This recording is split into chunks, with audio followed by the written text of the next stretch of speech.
आसाम आयेन आफादनि गोजां बोथोर जथुम्मा सानबानि हाबाफारिजों जानानै थांबाय दिनै जोबथि सानमोन बे सानबायावहाय माखासे मानि गोदानै सोदांनाय आयेन लाबोबाय आरो इमप्लिमेन्ट जाबाय दा बे बेलायावहाय इउपिपिएल दोलोनि जानानै सारा गोजोननाय दङ ना गैया बा माबायदि मोनखो बेनि सायाव मा बुंगोन सारा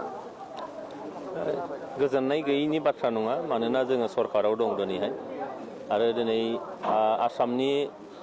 इयुनाव मोजां मोनसे खुंथाय रायजो राजाफोरनि मोनथायनि सायाव बिथांमोननि सुजुग सुबिदाखौ नायनानैनो गोबां बिथिंजों दिनैहाय आसाम आयेन आफादाव गोजां बोथोरनि बे जथुमाव गोबां माखासे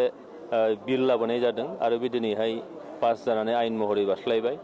बेजों जों थारैनो जों मिजिं खालामनो हायो जे फैबाय थानाय समाव आसामाव जोंनि नोगोरारिफ्रा जि मोनथायफोर मोननांगौ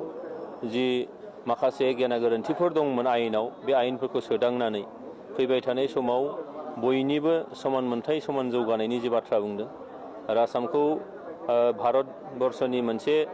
मोनबा रायजो जौगासार रायजोनि गेजेराव मोनसे फसंनो नागिरदों दा फसंनांगौ जायोब्ला मोनफ्रोमबो बिथिंखौ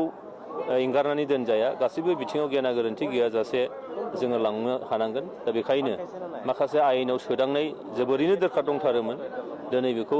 बिल लाबोनानै सोदांनानै दिनै मोजां मोनसे गोरोन्थि गैयै रायजो राजाफोरनि लाब जानाय रोखोमै बे आयेनखौ खालामनाय जादों बेनिखायनो आङो सरकारनि सासे एमएलए महरै आङो जोबोद गोजोननाय दं आंनो फोथायनाय दं गोजोननाय थाबाय सार